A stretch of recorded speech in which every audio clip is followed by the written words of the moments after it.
అందరికీ నమస్తే. Happy anniversary to iDream media. IDream మీడియాలో నేను కూడా భాగమైనందుకు చాలా సంతోషంగా ఉంది. నేను కొన్ని సంవత్సరాలుగా జర్నలిస్ట్గా ఉన్నాను.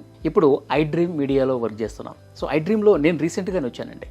ఒక 1 వీక్ అవుతుంది. 1 వీక్లోనే యానివర్సరీ రావడం చాలా సంతోషకరమైనటువంటి విషయం. ఈ 1 వీక్లో నా అబ్జర్వేషన్ ఏంటంటే ఇక్కడ చాలా ఎంకరేజింగ్గా ఉంది. నేను ఐడ్రీమ్లో వచ్చిన తర్వాత ఫస్ట్ డేనే కొత్తగా అనిపిస్తుంది. ఎందుకంటే బయట ఎక్కడన్నా చేసినప్పుడు ఒక వారం రోజులు 2 వారాలు 3 వారాలు అడ్జస్ట్ కావడానికి టైం పట్టేది.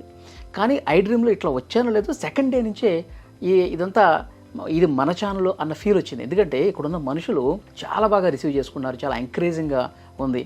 సీనియర్స్ మాట్లాడే విధానం, ఏదన్నా షూట్ మంచిగా జరిగి మంచి వ్యూస్ వచ్చినాయి అనుకోండి, చాలా ఎంకరేజింగ్గా చాలా బాగుంది, చాలా బాగా చేశారు అని చెప్పి ప్రోత్సాహం రెట్టింపు అయ్యే విధంగా ప్రతి ఒక్కరు కూడా మాట్లాడుతున్నారు. కెమెరామెన్స్ దగ్గర నుంచి, తర్వాత ఎడిటర్స్ కావచ్చు, ఎస్సీఓలు కావచ్చు, తర్వాత హెచ్ఆర్ రాకేష్ గారు కావచ్చు, జయ గారు చాలా బాగా ప్రోత్సహిస్తూ ఉన్నారు. సో డెఫినెట్గా ఇక్కడ మరిన్ని అద్భుతాలు చేయొచ్చు అన్న ఒక కాన్ఫిడెన్స్ ఇక్కడ కనిపిస్తోంది. సో అందుకే కావచ్చు చాలా తక్కువ సమయంలోనే ఐడ్రీమ్ డిజిటల్ మీడియా అనేది ఉన్నత శిఖరాలను అధిరోహిస్తుంది.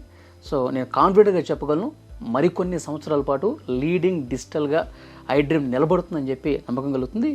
వీలైనంత ఎక్కువగా ఇక్కడ పనిచేసి ఇంకా మంచి పేరు తెచ్చుకునే విధంగా ప్రయత్నం చేయొచ్చు. ప్రతి ఒక్క ఎంప్లాయీ కూడా వాళ్ళకి తగిన ప్రోత్సాహం ఇక్కడ లభిస్తుంది. కాబట్టి నేను చూశాను కొంతమంది చాలా సంవత్సరాలుగా పనిచేస్తున్నారంటే ఇక్కడ ఆ ప్రోత్సాహం, ఆ వర్క్, హెల్దీ అట్మాస్ఫియర్ అంతా ఇక్కడ కనిపిస్తుంది. సో డెఫినెట్గా ఐడ్రీమ్ మీడియా మరింత సక్సెస్గా ముందుకు పోవాలి. మరికొన్ని ఏళ్ల పాటు రారాజుగా డిజిటల్ మీడియాలో ఉండాలని చెప్పి మనస్ఫూర్తిగా కోరుకుంటున్నా. ఇలాంటి సంస్థలో నేను కూడా భాగమైనందుకు చాలా గర్వంగా ఉంది, సంతోషంగా ఉంది. Once again happy anniversary to iDream media.